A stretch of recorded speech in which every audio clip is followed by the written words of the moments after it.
Okay, brilliant. It's just gone 2 past, so I think now is probably a good time to get things going. And anyone else who's late can check out the recording afterwards. So the first thing to say is, hello everyone, thank you very much for joining us. I know there's a lot of different people joining from all over the world, from different companies at the moment, so good afternoon or good morning to you, depending on where you are. Today, obviously, we're going to be talking about low and no alcohol trends through dry January and beyond. And I think I'm very lucky to be joined in this today by Natasha Preskey and Kim Townend, who are both very knowledgeable. They both approached this topic and studied it from different angles. So it's great to get their read on things and on the data we're going to present. I think now is maybe a great opportunity for you both to sort of introduce yourselves and say a little bit about yourselves. Natasha, do you want to go first? Yeah, sure. So I'm Natasha. I'm a freelance journalist working across a range of titles, and I've written about the changes to people's drinking habits, particularly during the pandemic, for titles including The Independent and Refinery 29. Awesome. And Kim? Hi, I'm Kim. I am a freelance social strategist and listening consultant. I've worked across literally hundreds of brands in my time, but with this I've worked with both Diageo and Pernod Ricard and a bunch of smaller alcohol clients as well as alcohol-free clients. Done a lot of research around the kombucha and functional beverage area. So yeah. Thanks, Kim. And yeah, I'm Alex, and I'm content marketing lead at Pulsar. And a lot of what I do as part of my role is carrying out research into these trends. This one we actually did alongside Kim to try and show off what the platform can do and try and uncover insights into various categories and trends. Just a note to say that if you have any questions for either Natasha or Kim or myself individually or the whole panel, feel free to drop those into the Q&A or the chat as we're going along, and we'll review those at the end and have a bit of an opportunity to talk those through in a bit more detail. So all of the data we're about to see is from Pulsar. So what is Pulsar? So we basically gather conversational data from all across the internet. So from socials, things like Twitter, Reddit, TikTok, Pinterest, Instagram, etc., but also from other sources such as Google search, first-party data, and the news. I'm not sure if anyone's seen the most recent series of Succession, but there's a scene in that. I think a very panicked Greg character within the show says, "I can't read the internet," when he's trying to sort of go through Twitter. And that's really precisely what we do. And what we try and offer is that opportunity to read the internet and see these conversations as they play out on these different spaces, to see who's having them, what's motivating them, and what sort of actions and perspectives people are going forward with from those interactions and conversations. And we offer that both as a cloud-based software as service platform, and also we're an in-house consultancy. But, well, also a bit of information on who we work with. We do this for a whole bunch of different people, really wide range of clients. No two use cases tend to be that similar. So it's, we get to shine a little bit of light and show some insights on a really wide variety of things, which is really interesting for us. And yeah, they're great clients to have. But obviously everyone's here today to hear us talk about this particular trend, that of low and no alcohol. So here's just a quick note to show what it is we'll be covering today. The first is trends in consumer attitudes. So how do people approach this idea of low and no alcohol drinks as a category and behavior type? The second is communities and behaviors. So what are the psychological drivers behind people making the decisions they do and adopting these habits? And also, who is it having these conversations in the first place? And the last one is industries and brands, in which we sort of bring it back around and we say, okay, so if these are the psychological drivers, if these are the trends, how do we tie that to specific instances of brands, industries, and also campaigns that they have to varying effects? So to get sort of straight into the data, here's the first thing we're going to look at, and this is us using Twitter data as a proxy for looking at how these trends have evolved on social over time since the start of January 2017. We're able to access every tweet ever, really, well, ever actually. So it's a great tool for us to be able to see these trends play out. And what we've done is we've looked at the terms non-alcoholic and low alcoholic in that time. And you can see it's generally up and to the right with a few very pronounced spikes. But we've juxtaposed that with Google search data in this instance around the idea of being drunk. And that's because obviously different data sources reflect different types of behavior. And there are some things people like to share, like new things they've adopted, things they want to show off, want to share with their friends, which they'll do on socials. But there's other things to do with like behaviors people maybe find shameful, or just, they don't want to share for whatever reason. Maybe they don't think it's a big deal, which go on to search instead. So it's interesting for us to use these as two different indicators of the same general behavior, which is, as we see here, that interest in low and alcohol is up, and instances of people talking about drunkenness on search are down. I think, Natasha, is a good opportunity to share some of what speaking to people in the space and what you know on the category. Yeah, of course. So right at the start of the pandemic, at the beginning of the first lockdown, you can see the chart appears to show a bit less interest in low and no alcoholic drinks. This kind of tallies with my experience of interviewing young women for Refinery 29 about their kind of lockdown one drinking habits. And people really described a period of overindulgence in that very first instance. So kind of drinking on Zoom calls, on House Party, if anyone remembers that. Women that I spoke to spoke about feeling like the boundaries around their drinking had always been kind of stripped away if they were working from home. So a woman called Jess, 26, said to me, for me, it's just about breaking up the day from daytime to the evening time. So kind of drinking to almost delineate between work and leisure time. Another woman called Ellie said to me, it just feels very acceptable to be drunk at any given point. So kind of some of those norms almost being stripped away. But as time goes on, you can kind of see in the chart that something seems to change. From June 2020, as the restrictions start to ease, we can see that interest in low and no alcohol also starts to climb. And this kind of ties in with other conversations I had with people when I revisited the topic for The Independent. So a lot of case studies at this stage start to describe really wanting to cut down on their drinking, or even cut it out altogether after that kind of period of initial overindulgence. So generally people were viewing this as a really kind of positive decision. So one case study I spoke to, a man called Paul, 40, said, I just feel amazing. I feel like anything is possible. Another woman, Zoe Lisa, 24, from Northern Ireland, said, coming out of lockdown, I feel like a completely different person. Now, if you look at November 2020, I think there's quite a big spike in interest in non-alcoholic. And my kind of interpretation of this was maybe that when that second lockdown began, people were really determined not to slip back into those habits they formed in that first lockdown. Similarly, there's a spike in interest in low alcohol in January last year, March last year, May last year, all periods with kind of heavy COVID restrictions yet again. January, of course, being dry January and appearing to be the dry January with the most interest of any year so far. Yeah, thanks. I think, Kim, you noticed some interesting things about phraseology here, about the way people formulated their expressions. Sure. So when we were looking at the way that the US spoke about alcohol-free drinks versus the UK, in the US, people are far more likely to talk about non-alcoholic or drinks with no alcohol, but the UK audience prefer alcohol-free as the descriptor. And that's there's quite a marked difference there.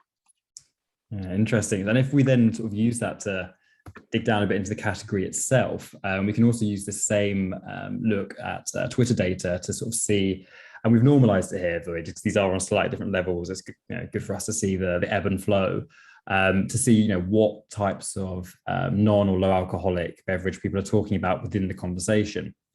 And the first thing we see here is that non or low alcoholic beer is by far the biggest. It was the biggest at the start. It generally, retains its interest. Generally tends to spike around dry Jan. But people who drink it or talk about it tend to do so relatively consistently. And that's not something that's shared by these other two that we've highlighted here, one of which is hard seltzer, which doesn't quite belong in certainly the no alcohol conversation, but is reflective of like a general desire for people to drink healthier, to live healthier lives.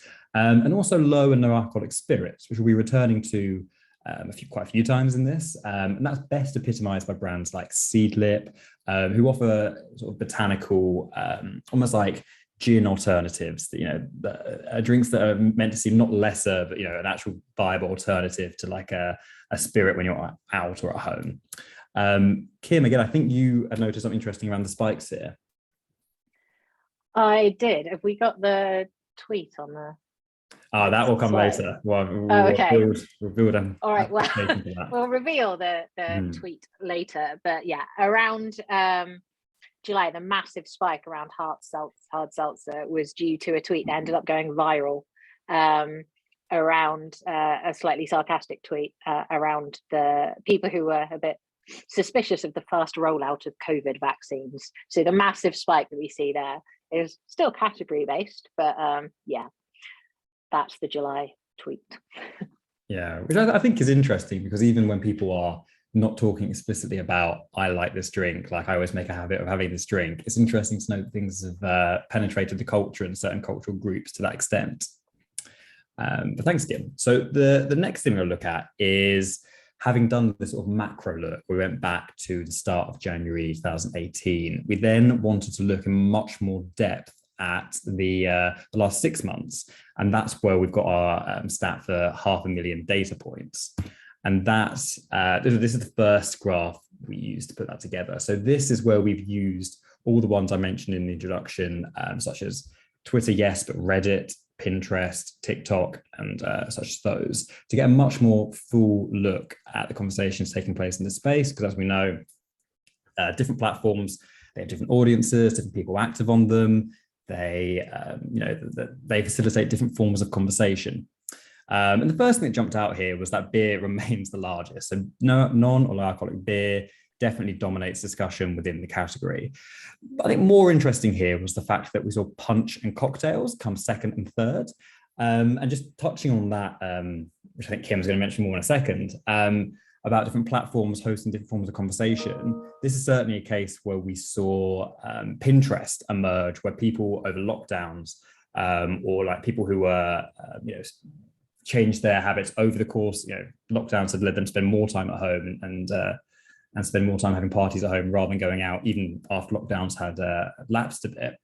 These people were sharing recipes on Pinterest. They were sharing cocktails, punches, things that involved all sorts of ingredients, rather than saying, I go out and buy this brand. They were saying, this is a DIY activity I do myself over this time. I think, Kim, you can expand a bit more on that, about the different platforms. Sure. So looking at Twitter specifically, when we look at that as a global, as opposed to specific to countries, beer really dominated the Twitter conversation. It was followed by wine, but there were over twice as many posts around beer. When we look at Instagram, as we would probably expect, Instagram is very much more interested in cocktails and mocktails than beer, although there is beer conversation there. And then Pinterest, as Alex mentioned, very into mocktails and cocktails also, but it's where all of the punch conversation came from. I don't think anyone on any other platform mentioned punch, but Pinterest was wild for it. Thanks, Kim. Yeah, and as you can see here, so the largest are beer, wine, and then spirits. These are the ones we'll mainly be looking at alongside the aforementioned hard seltzer as we go through. These are the ones that people are able to buy to have when they go out. So we think it's rather illustrative of wider behaviours to really shine a spotlight on these three. Another thing we can look at, and that we looked at a lot more closely here, was the different flavours available to people within this space. So what was quite interesting here was we published this research initially in November, and that was largely looking at data from the summer, in which we saw that citrus and some fruity flavours were much higher up, much near the top. And I think that proves that now we've spun a bit more towards botanicals and herbs and spices, that these trends, they're not immune to seasonal changes. I think people are very used to having a cider in summer if they choose to drink alcohol, and a mulled wine in winter, and low and no alcoholic alternatives rather obey the same pattern. So people drink one form of one flavor in the summer, a completely different flavor in the winter. I think Kim, again, so you noticed a bit more platform differentiation on here. Yeah, when we looked at Twitter specifically, fruit was far more popular, which obviously it wasn't in the general scheme of things. However, we know that a lot of the Twitter conversation was based around beer, and fruit beers are a category unto themselves. And then looking at Instagram, citrus was by far the highest marker across Instagram. So alongside seeing seasonal trends, we were able to identify platform specific trends. Thanks, Kim. And the title of this webinar was Dry January and Beyond. So here is the dry January part of that equation. And we wanted to look at how it compares to Veganuary, because I think to a lot of people, they are comparable. Clearly they're in the same month, but also there is that underlying desire to live a healthier life, a more like mindful life that underpins both. I think what was interesting here was that Dry January starts from a stronger base. I believe it was founded in 2012, and I think 2013 was when celebrities such as Alistair Campbell, I think, was one who helped popularize it in the UK, after which it's become this sort of international phenomenon. But as you can see, Veganuary really gained on it, and in the 2020 January, it actually surpassed it among both brands and individuals. And so that suggested, one direction of traffic that the pandemic perhaps drew a rapid halt to. I think, Natasha spoke earlier about people making lifestyle decisions around this time. And certainly in the first January since post-lockdown, we see that Dry January fast passes Veganuary. We've also run some numbers projecting what the values are going to be for this period, dating until the end of February. And it does currently look like that is going to hold. And in fact, Dry January is going to only get more popular in that time. Next thing we're going to have a look at was comparing brands and individuals, because obviously there's several different types of way of engaging people within this space, one of which is to talk about your own personal journey, another of which is to be a brand and offer a certain type of product or solution to people. So what we see here is that brands, again, they gained on the individual. And the way we, I appreciate there might be questions on what we use to calculate this. And again, this, as with the last slide, this goes slightly over a longer period of time, is us using Twitter data, because we can reach back so far. And what we've done here is we've used various terms as proxies. So in terms of talking about your own personal journey, it's I, me, or my, and such terms relating to Dry January. And in terms of brand or corporate things, it's a lot of calls to action. So it's things like offers or click here or things like that, which we've pulled together as like a syntax. But same again. So I think, again, we've seen that there was a tip towards brands. And then in that first January after lockdown, there was a real surge in people talking about their own lived experience, which ties into what Natasha has been saying. You guys had a point on this.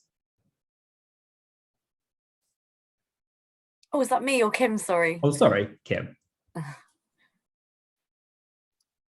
Muted. Yeah, one of the things that I noticed when we looked at the overall Twitter most liked content over the course of the last year, so that's not the most shared content, the content that people clicked like on Twitter, is that the majority of it was about sobriety celebrations. So the most popular piece of content at all on Twitter around that was Flavor Flav celebrating his 1 year sober anniversary. But there were many other tweets from people who don't even have large followings, just talking about being 60 days sober or 120 days sober or like 12 years sober. And this is the content on Twitter that resonates with people the most in terms of clicking like. Brilliant, thanks, Kim. So if we move things on to communities and behaviors, so again, we're returning to that slightly deeper dive into seeing this conversation over the last 6 months across these different spaces, then one of the first things we want to look at was the consumer drivers or the psychological drivers behind choosing no or low alcohol beverages or just a lifestyle as a whole. You see these all tend to exist on slightly different levels to each other, so they're not quite like for like, but they're things people cite when they're mentioning these types of drink or the category as a whole. Socializing, especially I think given the fact that this data we're looking at comes immediately after the end of a lot of lockdowns in the West, socializing is the one that emerges out on top. But I think, Natasha, you can speak a bit more informatively about some of the drivers and some of your experiences that people have cited. Yeah, so in terms of health consciousness, a lot of my case studies spoke about either kind of physical health or mental health. And, being really concerned about self-improvement in that regard, feeling really, really good about themselves, having cut down alcohol or cut it out altogether. So one man I spoke to, a 40-year-old called Paul, said this was prior to this data, but it was during the first lockdown. He said, I thought it was going to be a bit of a grim experience turning 40 on my own with everything cancelled, but it's just been so good. It's been such a good turning point. He also described doing more exercise, taking on online courses, kind of making those positive changes. Other people I spoke to were concerned about the impact of over drinking on their mental health. Particularly when there were restrictions in place. So one woman I spoke to, a woman called Lucy, who's 30, said, I just knew that I had to quit alcohol because it would have sent me over the edge, probably to the point of no return. And a lot of people echoed that kind of feeling of alcohol perhaps being detrimental towards their psychological well-being. In terms of socializing, I was speaking to a man called Professor Manafo, Professor of Biological Psychology at the University of Bristol. And in terms of trying to recreate some of the experience of drinking, he suggested always having some alcohol-free beverages in the fridge. He said to me, a lot of the time, what people want is just the sensation of having a beer at the end of the day. There's almost a psychological effect of the relaxation of having the drink without the actual alcohol being present. So talking kind of about the function of drinking and how that can be, I suppose, replicated. Yeah, that's really interesting. Yeah, I think that ties to what we have here, sort of the tail of this chart, such as mindful drinking and pacing between drinks. I think these new behavior types that are emerging in the space as people sort of think, well, am I going to make the entirely the switch? Am I going to socialize and drink one drink for every drink I would have drunk? I think we can see from this sort of data that people are still sort of feeling their way in the space a little bit. And yeah, as you point out, the psychological drivers are maybe only being understood sort of as we go on. One thing we can also do here is take that data and just turn it on its side and then split it according to the categories we already introduced earlier. So that's non-alcoholic beer, non-alcoholic spirits, and non-alcoholic wine. And we can see that people don't really cite these reasons evenly. There's not that many huge disparities, with a couple of exceptions, but there are some clear sort of preferences and over-indexes. So one of these is socializing. So non-alcoholic wine slightly over-indexes for socialization. But also health consciousness, it very much is disproportionately spoken about when it comes to people's health. People want to talk about turning over a new leaf or living or looking a certain way. Further down, we see it's quite interesting with packaging and ethical beliefs, which are tied quite closely to the no alcoholic spirit group, the category. And that's largely because of things like this example here on of seedlit packaging. So I think as a younger brand, they're leaning quite heavily into this idea of sustainability, and that is helping them attract a certain user base on online spaces and platforms. It's also interesting with enjoying taste. Again, the difference here isn't huge, but it's interesting to see that perhaps wine has got a bit of catching up to do with some of the other categories, which are a bit more predicated on taste. And finally, on cutting costs. So I think relatively commonly thought and understood that individually low on alcoholic drinks are not themselves cheaper than the alcoholic alternatives. Certainly that's true in the case of spirits, and so that's why we see literally no one has cited cutting costs as a reason to pick up these drinks and drink them as an alternative. So then if we've already discussed why people are making decisions they are and what they're talking about, the next thing to do is talk about who it is having these conversations. And so before we go any further, I'll sort of try and explain what we're seeing here. Some people might be familiar with it already, especially people who are already clients of Pulsar, but probably illustrative for me just to explain that This is us looking at the conversation and in fact a certain part of the conversation. So here we've looked at everyone is talking about non-alcoholic beers, and we've then segmented them using AI. So the more nodes you see is the larger that particular community is. The larger the nodes is the more interconnected they are. And they've been sorted by the sort of shared affinities and behaviors. They tend to be sort of people who follow the same sort of accounts, have the same sort of online habits. And some of the first observations we see from looking at this are, considering we've looked at the English language conversation, we see that the UK and these segments is very overrepresented. I should point out that business, broadcast and beer fans is largely American, the single largest group. But I think the reason, as I think Kim pointed out to me earlier, why we see things like Sober Curious Brits and British beerologists is because this British sort of craft beer culture is very online.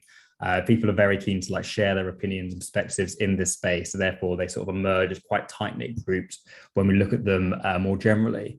There's also some more interesting specific things in here, such as Manchester United supporters, which is quite an international group. We see they were quite interested in talking about things such as Paul Pogba. I think over the Euros, he didn't want to be pictured or seen with the non-alcoholic Heineken next to him. There's also British horse racing, which is provides an interesting sort of aside, really, because we see people in the space exhibiting genuine behaviours around non-alcoholic beers. We also see that there's a horse called, I think, Alcohol Free in the space, which attracted a certain amount of interest. And that's quite interesting from a marketing standpoint or a strategic standpoint, because you can either choose to omit that information, sort of take it more as an insight, or we can lean into it and see how this segment intersects with others and see if perhaps a campaign could be built around this very well-known horse in certain groups as a way of projecting a certain product or behavior into these communities. The people who, the sharp-eyed people among you may have noticed that 17 fans are a rather egregious anomaly within this. And that is actually because the K-pop band 17 released a song called Alcohol Free.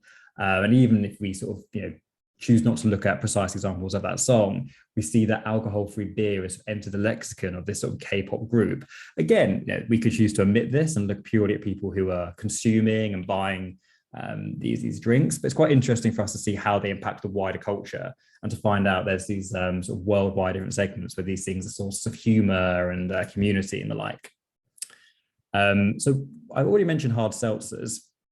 You can run the same analysis on hard seltzers, and it's good, I think, for me to pass over to Kim here, who can explain a little bit as to why we looked at them and also what we see in this group.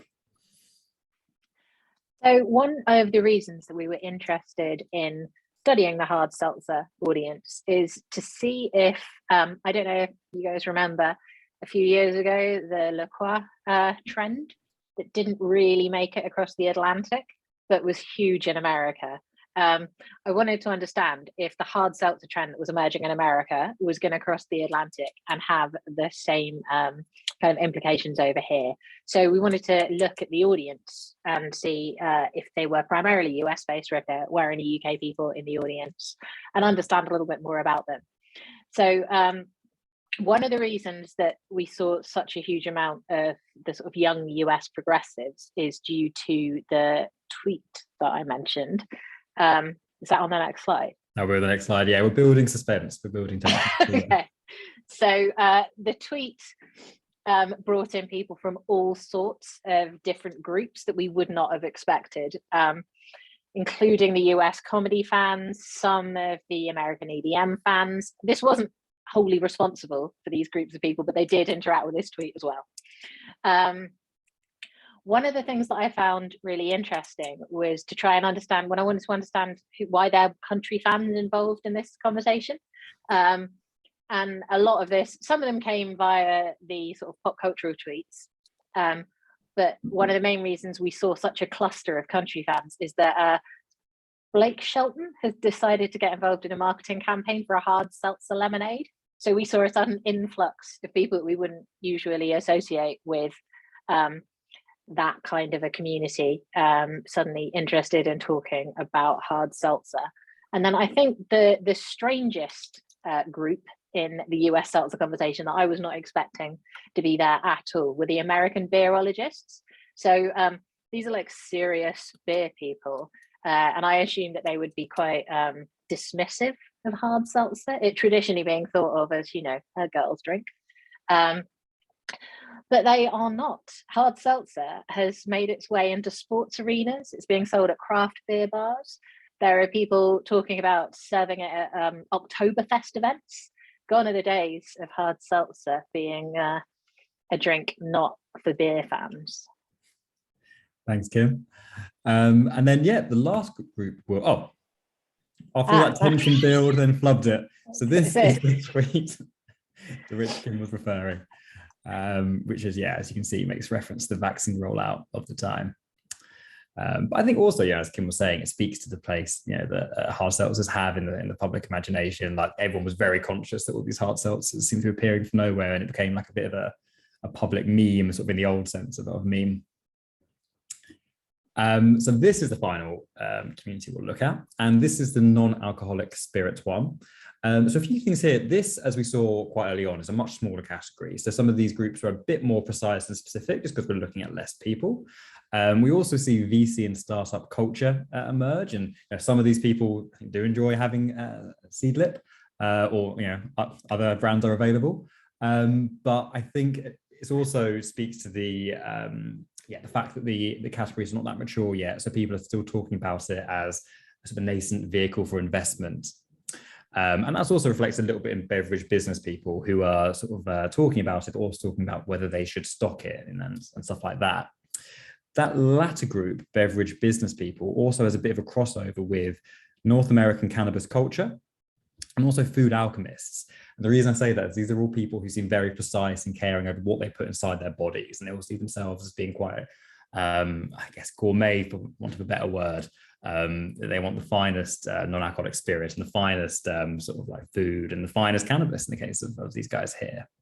And we also see a little bit of like crossover between like feminist folklorists, Australian bookworms, and pot and Anglo science and politics buffs in terms of people who share a little bit of the same online habits and influences. Natasha, I think obviously we've gone into this sort of level of detail in terms of looking at everyone and sort of in this way, but obviously you've got experience of sort of speaking to people in terms of the work you've done. So it'd be interesting to hear, you know, what you've heard in terms of the diversity of the people taking part in this conversation. Yeah, so I found that it was a really broad range of people, perhaps broader than I was expecting, who were looking at changing their drinking habits. So kind of men and women, a range of ages, people all around the UK who were kind of, you know, part of this sober curiosity, I suppose. One thing I did notice was that the slightly younger age groups, say kind of 20s, early 30s, would speak more about previously having drunk a lot in social settings, out and about, nights out, that kind of thing. Whereas the people in slightly older age groups were talking about wanting to cut down on drinking, perhaps more in terms of drinking at home. A lot of their drinking habits had previously been in relation to, you know, drinking at home with friends or at meals, that kind of thing. So different needs, I suppose, slightly for those two categories. Yeah, it's really interesting. So if we're moving on to industries and brands, then this, as I mentioned beforehand, is an opportunity for us to bring all what we've learned and see how it applies to the different brands within the space, of which there are many. And we can take this on a sort of category by category basis and lay out the different brands involved. The first of these, as the biggest, is non-alcoholic beer. And the most striking thing here is seeing that traditional brands very much seem to rule the roost. For all that there are a number of different challenges, we see Heineken in particular just really dominate conversation. I think there's a bunch of reasons for this. I think it's a very well-established product. I think also Heineken have some very apt partnerships over the last year, such as it's considered the beer of James Bond, right? And there was the No Time to Die came out within the period we're looking at. So I think Heineken are really seeing the advantage of partnering with some quite smart, smart business decisions in terms of who they tie themselves up with. And yeah, we can also see some of these challenger ones, trying to come up, and they each have their own distinct communities and people who enjoy them and very vocal about them. As we mentioned before, sort of beerologists, as we've called them, tend to be very, very active online. But in terms of pure volume, they're not able to touch Heineken or even Guinness at the top there. But if Heineken, if it's achieved part of that volume by terms of campaign. There are some campaigns that work better than others within the space. And so returning to the idea of dry Jan, we've done a little highlight on PBR's Wet January campaign, which I think a lot of people might be aware of.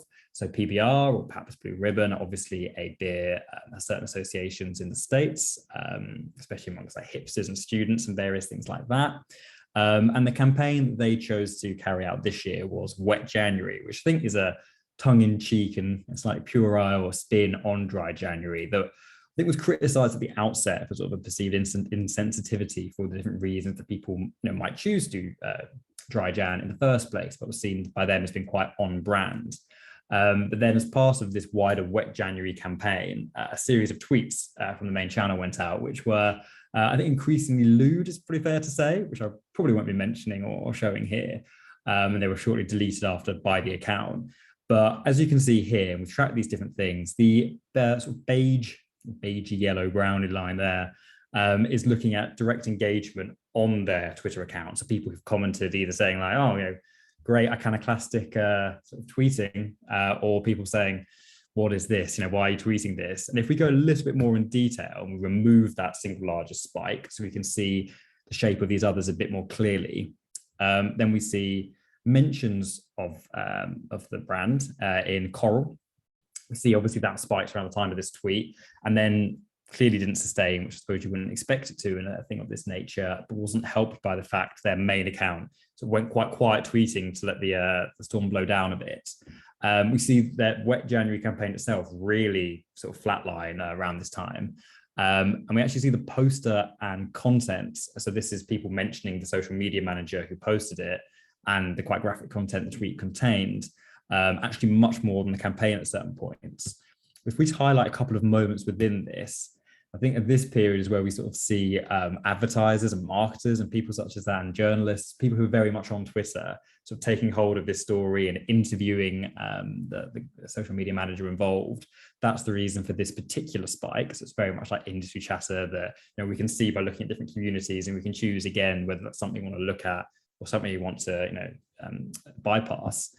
But the last thing here, sort of ironic twist in the tail, is that Wet January actually takes off towards the end, but it's nothing to do with PBR.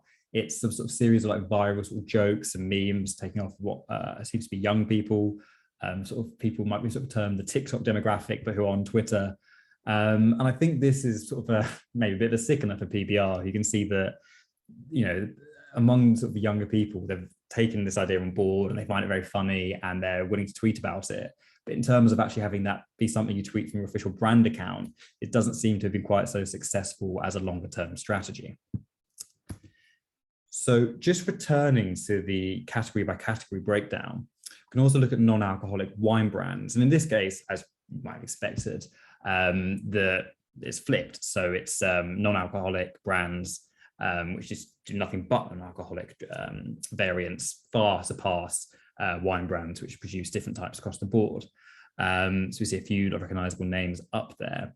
I think, Kim, you had a bit more of a detailed look on this as well.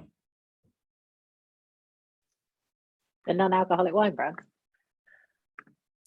Oh, but maybe it wasn't this one. I don't think it was this one. Maybe not. We've got so many interesting to say on all the slides. I've just I've gone rogue. But I think, I'm sorry, it was this one. My apologies, Kim. So on this, we see that in the category, when we talk about wine, we're obviously talking about a variety of different things that constitute this wider idea of wine, and it's certainly not even across the board. So another thing we saw earlier was that taste seemed to lag behind a little bit with wine. And I think that points to the difficulty people have mentioned within the space of trying to replicate the taste of genuine white or red or rosé wine. And that's one reason why bubbles, or whatever you want to call them, have emerged as a much larger subcategory within this. Sorry, Kim, I think you noticed something on the bubbles. Yes, I did notice something on the bubbles. A sizable chunk of the bubbles conversation was based around celebration and toasts. And I had a working theory that this was based around the idea that many people who weren't drinking generally would have a non-alcoholic beverage as a celebration or as a toast, like to mark an important moment, as opposed to sort of generic have a non-alcoholic wine at the end of the day. Yeah, I think that's so true. I think we also see sort of another thing that's behind this sort of domination of the category is DIY recipes, which is another callback, obviously earlier to Pinterest and the like, where we see people making their no alcoholic sort of concoctions at home, and they're using sort of store-bought no alcohol bubbles to do that. And the last thing we're going to look at in this space was spirits. So again, this is sort of the, as I've mentioned several times, sort of the least mature, the youngest, so certainly in like public sort of consciousness.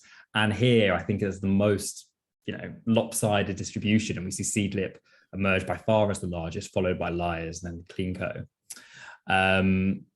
And yeah, I think within this, it's just a case of being a first mover. I think the spike we saw was a very recent one. It'll be interesting to see if that spike does translate into steady, consistent growth. Which of these brands do emerge as challengers, sort of that hegemony. But I think looking back on the thing as a whole, I think, Kim, you had a couple of remarks. Now we've seen who's having the conversation, what people are talking about, the different categories. I think you'd observe something on the makeup of the conversation. Sure. Although when we looked at the specific communities and clusters, many of them were male-led or male-dominated. When we actually looked at the conversation as a whole across all platforms, it was actually leading the conversation. Women accounted for, I think, almost 3 times as much of the conversation as men did. So yeah, that was an interesting insight I found. It was the men were more vocal in smaller clusters, but the majority of the conversation was driven by people who identified as female. Yeah, I think that's definitely interesting. Yeah, it's probably not that atypical for small clusters of men to make themselves so very heard in a wider conversation.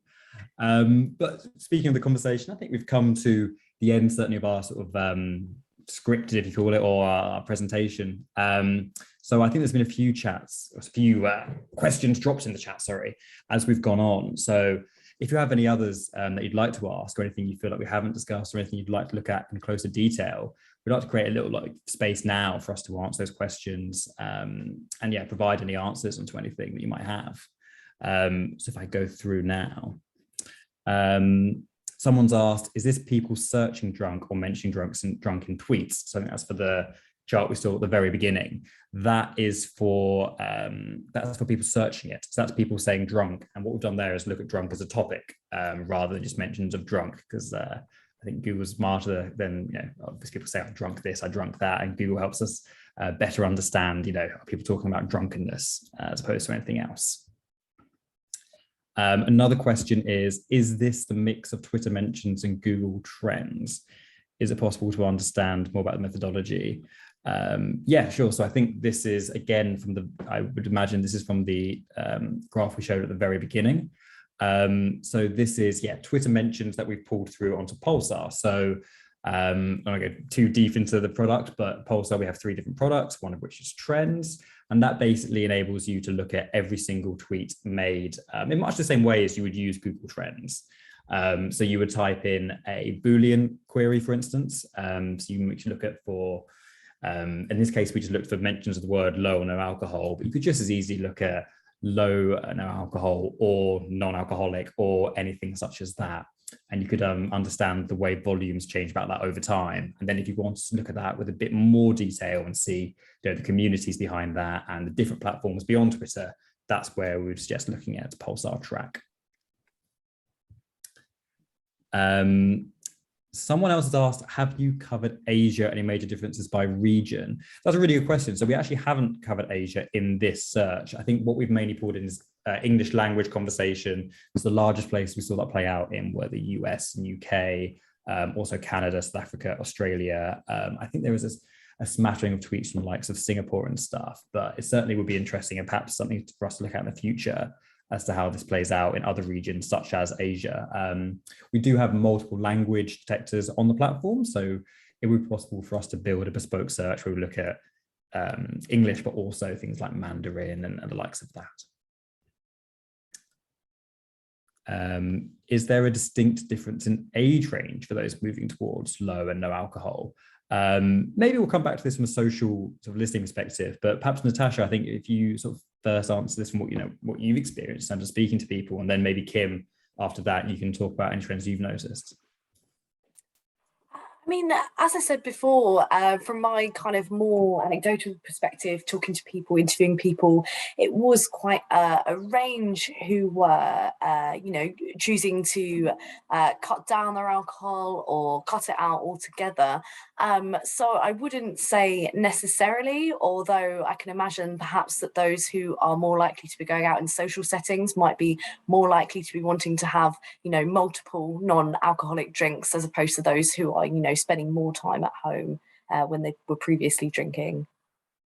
Yeah, sure. And Kim, I think, have you noticed anything that answers that question? So in terms of this search specifically, not really. There were a few clusters where we saw sort of millennials missing, where we saw Gen Z and Gen X both partaking in the conversation, but like a lot of being around. I do know from previous work that I've done with various clients and looking at sort of the broader category, pulling in like kefir, kombucha, functional beverages, that trend is very much a younger, more tech-focused, very online trend. So I think that the market for, there's quite a difference in the market for like spirits that aren't spirits. So for example, Lyle's doing a bourbon that's not a bourbon. It's customer category to people who are buying, say, a botanical blend that isn't mimicking any spirit in particular, but is just a grown-up. And what I've seen in the sort of grown-up beverage category is that more younger and more tech focused, but with the alcohol-free spirits as a general, it runs the gambit of all age ranges. Cool, thanks, Kim. Someone else has asked, is there any sense of availability versus choice? So can people find it on premises or off premises to even make the choice? I think with a bit of a US bend on this. So that's probably not something we've interrogated directly in this, but I think we can infer a few things from what we've looked at. I think one of those is the audience segments we looked at beforehand. So if I'm thinking of something like the non-alcoholic spirits that Kim was just mentioning, I think we see a lot of these groups in the UK are very localized around London, which is where, the bars within London, for instance, offer a wider variety of these drinks that you would find in other parts of the country, whereas something like non or low alcoholic beer, it doesn't have the same issue, and that's why it's much more dispersed. We see it amongst parts of the north and various other places that aren't London. I think the other thing is we see packaging emerging as an increasingly large driver. So obviously it was nowhere near as high as health consciousness or socializing. But I think the very fact that packaging is rising suggests there's an understanding on the part of both brands and consumers that people aren't just picking the give me the no alcoholic option, but there's a bit of a choice to be made in so much as, okay, there's several different competing things, whether that's in the supermarket or whether that's in the pub. And you've got to sort of, present that sustainably like Seedlip do, or like eye-catchingly like a few others do, especially amongst the wine category. So I skipped through. I think there's also people in the chat. Someone said, is this data global or UK? So sorry, I have probably already mentioned that, but I'll say just again for clarity, this is global data, but English language specifically, which obviously means that most of it's coming from the USA, followed by the UK and Canada as third, I would say, with a few dots elsewhere. Could the webinar recording and slide deck be emailed over? Absolutely, yep, that's absolutely the plan. We're recording this currently, and we're going to send this over along with the slide deck to everyone who has attended. Have you compared mentions to sales data? No, we haven't. So that is an interesting thing we could do. Certainly, in integrating sort of real world consumer behavior with this sort of wider awareness. I think what we've mainly been moderating here is how awareness then turns into behavior and shared behavior. But that would be certainly an interesting avenue to go down. I think obviously not everyone presents their sales data with complete transparency, but certainly I think as a company, we'd be looking to do more of these things where we tie external sort of like sales or external data, which you can do on the platform via first-party data, of course, with this sort of social data to see if there's a tension between the two, or if they're both heading in the same direction. Do you see changes in interest levels for low alcohol beverages after the first week of January in relation to resolution fails. I think that's very interesting. I'm not sure. Sorry, Kim, I'll be throwing you under here, but I don't know if you've noticed anything like that before. I hadn't actually. There's more conversation about dry January, but I don't see any conversation, any real shift in the conversation around the general search terms. It's really just the dry January term that drops off. Yeah, I think one thing I would add here is when we looked at this data in terms of, obviously we've presented it in bar charts for ease of reading, but when we sort of read this data initially, it was in line graphs set on like a time series. And one thing we've noticed is that with dry Jan, or even back to January for that matter, even though the majority of the conversation is localized to January, we do see a very healthy amount distributed either side in December and February, which is why we've made the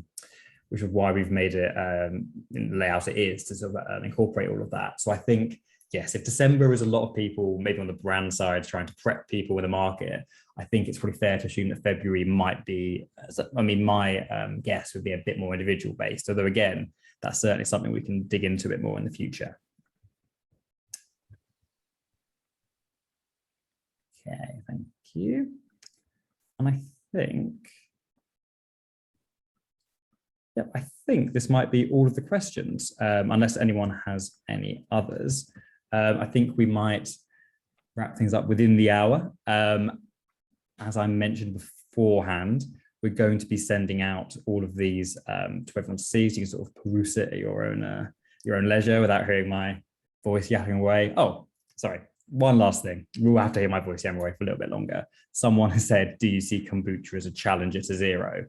Kim, I think you definitely have an opinion on this.